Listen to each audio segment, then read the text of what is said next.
Mr. President, we will go to the interim findings and observations that have been done so far by the committee, which is on page 5.0, finding and observation. Based on the foregoing, the following findings were observed by the committee.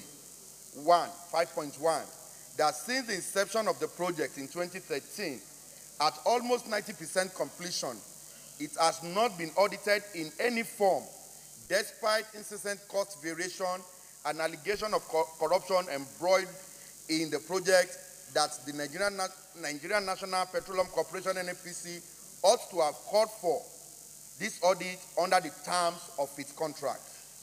5.2, award of the FPSO contract. The length for the construction of the FPSO, measuring approximately 330 meters in length and 61 meters in width and 33.5 meters in depth.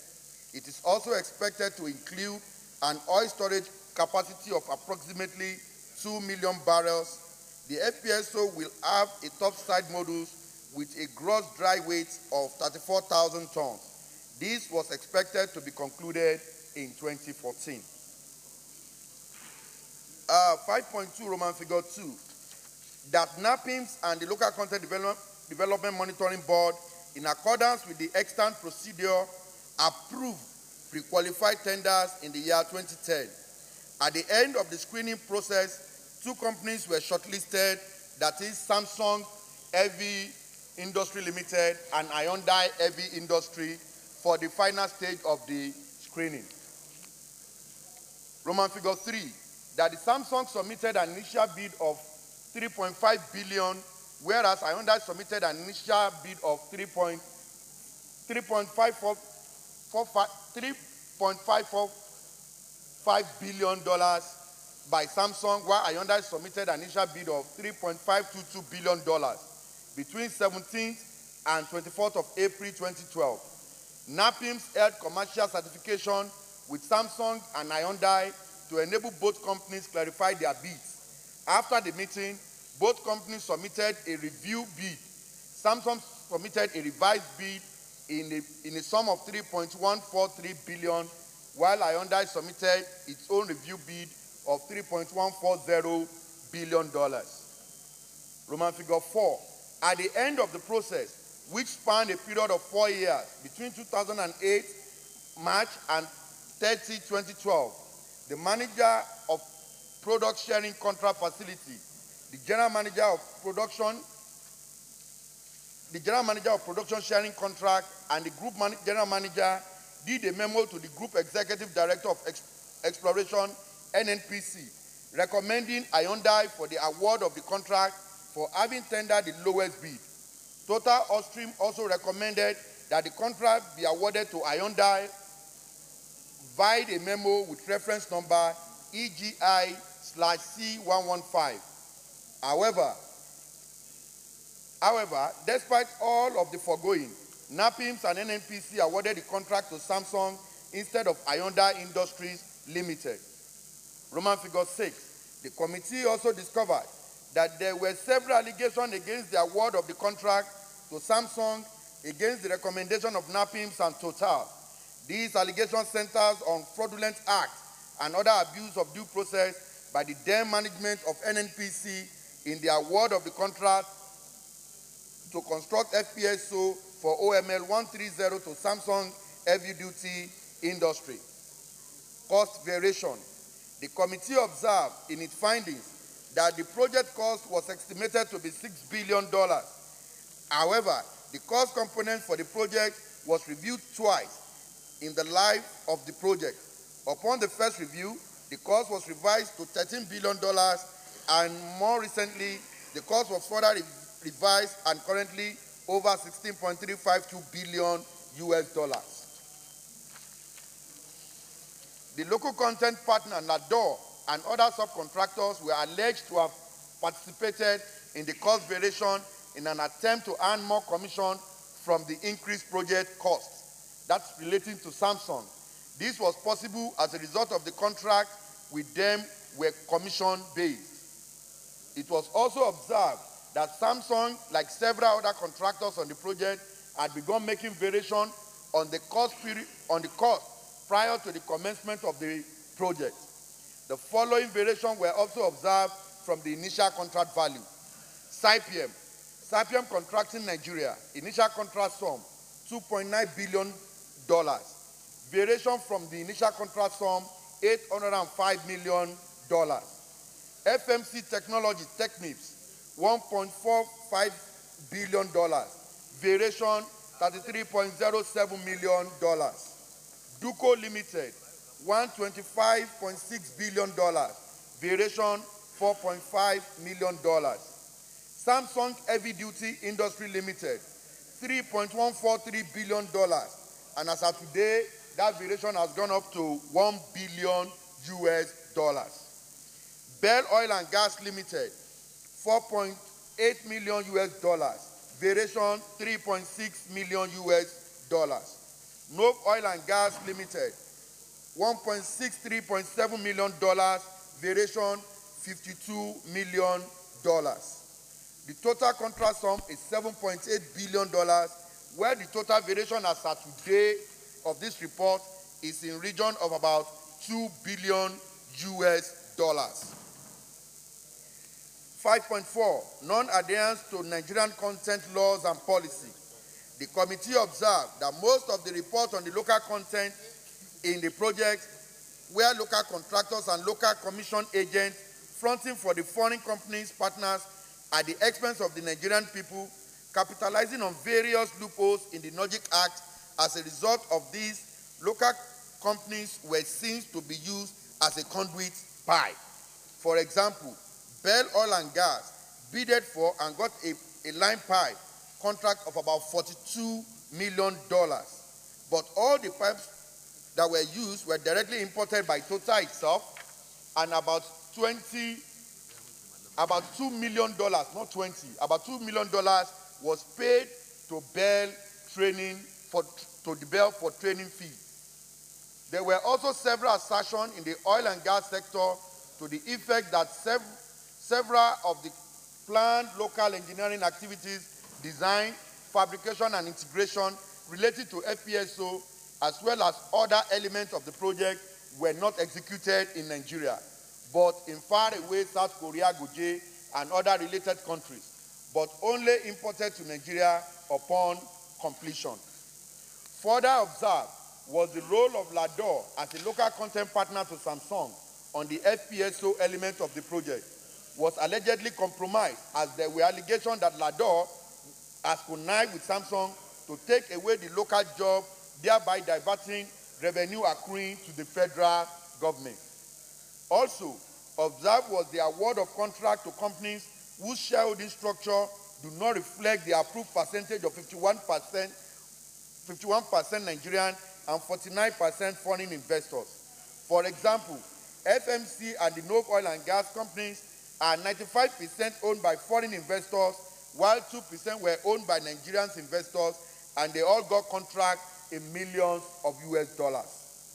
Infractions in expatriate quotas and import waivers involving some contractors were observed, e.g., some expatriates that came in for construction companies were sneaked into the oil and gas free trade zone for businesses relating to Egina oil field projects. In the initial course of the investigation, some infractions were also observed as carried out by some of these companies and were admitted by the Local Content Development Monitoring Board. And this as follows. And these infractions are listed in pages 8 and 9, pages 8, 9, and 10 of the report. And I wouldn't want to bother us with all it, and it includes the names of companies, the package, the infraction against these companies, and the expatriate quota violation. Discrepancies in contract documents. It was observed that most of the contract documents signed by Total and the various contractors different from those submitted to NAPIMS. And by this, what it simply means is that you'll find out that the contract issued by NAPIMS to these various companies that participated in this project are in variation with what was actually issued out by Total Nigerian PLC. Also, there were documentary evidences from Total showing that value of contract sum under the contract of Sapiem, for instance, is Sapiem, the contract document reads 3.2 billion US dollars. However, a document from the committee derived from the federal government via the NAPIMS NNPC, the contract sum is 2.7 billion US dollars, with a variation of almost 8 or 700 million US dollars. Non-appearance of relevant parties. These have majorly been taken care of, except we have that the MD of the Sapiem consortium was made up of Sapiem Contracting Nigeria, Sapiem SA, and Sapiem Portuguese. The Sapiem Contracting Nigeria appeared before us, while that of Sapiem SA and Sapiem Portuguese, combined of which got a contract sum of about $1 billion, are not in the country, and as such, they got this contract from Nigeria and moved straight back to their various destinations. They have failed to appear, and the committee have insisted that they must appear, but as of today, it has been very difficult in getting them. For the Samsung chairman, their managing director finally appeared before the committee about 2 weeks ago, but in terms of documentation, the documentation which the MD of Samsung used to come into the country is not acceptable to the committee, and as such, the committee have to send back the chair, the MD of Samsung, for proper documentation with relevant government agency before it finally appear before the committee. Contract payment ratio. At the least contract payment ratio by Total was 80% in US dollars and 20%. However, it was discovered that other major contractors paid their subcontractors less to the ratio received from Total, putting a devaluation and inflationary pressure on Nigerian currency. The table below shows the payment ratio to both the major contractors and the subcontractors. Sir, by this, what we mean is that the Total Nigeria paid the major contractor, that are 4 in numbers, in ratio 90% of their contract sum in dollars, while only 10% of their contract sum in naira. But at the point of payment by Samsung, some of their contractors, like Photoceli, have their contracts in ratio 60 to 40, 60% in dollars, 40% in naira. Avion, 60% to 40%, and so many more like that. And that will reflect, that shows on table in page 11. Recommendation.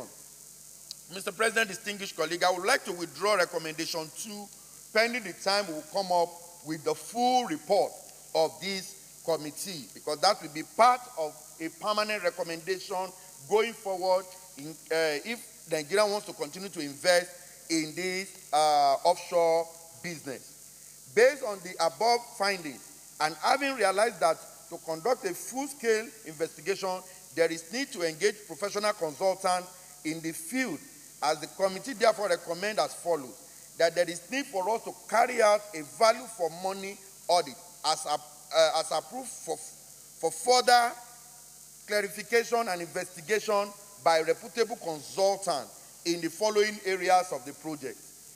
A, in the area of technical, financial, project management, and legal. This is the major recommendation this committee is putting before the Senate, because having carried out the preliminary investigation, there is need for us to go this direction, and to, since the NNPC, who is the major and representative of the federal government team, has refused to carry out, because as we speak, Mr. President, distinguished colleague, there is no one report from NNPC that shows the monitoring of activities of this project for the last 5 years that this project has been in existence. And for us to have a full-blown report that will be acceptable, that will be all-encompassing, that will show in clarity some of the shortcomings that is included in this project, I think there is need for the committee at the Senate to approve for the committee that a team of professionals be put together to carry out a full-blown investigation into the activities of this. I give you an instance, Mr. President. As we speak, $3.5 billion was earmarked for miscellaneous expenditure by for this Egina oil field project. And as we speak, Mr. President, about sum of $1.9 billion has been expended by Total as miscellaneous expenditure. And when we requested for the documentation that constitute this miscellaneous expenditure, they are frivolous expenses that can be taken care of in the body of the main budget. But because there is nothing to show for, out of this $16 billion project, about $12.6 billion have been expended to date. So, Mr. President, distinguished colleague, I will want to seek for the indulgence of my colleague that this recommendation be approved so that we can conclude this investigation and submit our final report. I so submit, Mr. President. Thank you. Deputy Leader.